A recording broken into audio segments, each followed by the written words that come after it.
بسم الله الرحمن الرحيم ألم تر كيف فعل ربك بأصحاب الفيل ألم يجعل كيدهم في تضليل وأرسل عليهم طيرا أبابيل ترميهم بحجارة من سجيل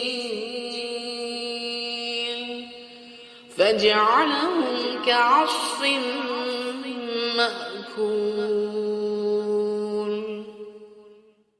আলহামদুলিল্লাহ।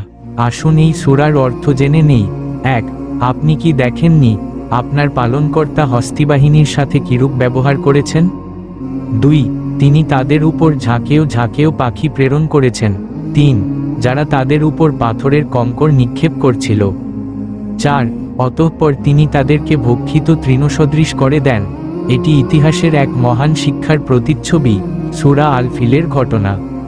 প্রাচীনকালের ইয়েমেনের শাসক আব্রাহা কাবা ধ্বংসের জন্য বৃহৎ হাতি বাহিনী নিয়ে মক্কার দিকে এগিয়ে আসেন, কিন্তু আল্লাহ তার কুদরতের মাধ্যমে ঝাঁকেও ঝাঁকেও আবাবিল পাখি পাঠিয়ে তাদেরকে পাথরের কঙ্কর দ্বারা ধ্বংস করে দেন। এই ঘটনার মূল শিক্ষা কি? ১. আল্লাহ সর্বশক্তিমান, পৃথিবীর সবচেয়ে শক্তিশালী শাসকরাও আল্লাহর সামনে অসহায়। ২. ঐতিহাসিক শিক্ষা, যারা অহংকার ও জুলুম করে তাদের পরিণতি ধ্বংস। ৩. বিশ্ববাসীদের জন্য বার্তা, আল্লাহ তার ঘর কাবা এবং তার ন্যায়প্রায়ণ বান্দাদের সর্বদা রক্ষা করেন। এই ঘটনার উপর ভিত্তি করে আরও বিস্তারিত জানতে চান? কমেন্টে জানান। লাইক করুন, শেয়ার করুন, সাবস্ক্রাইব করুন।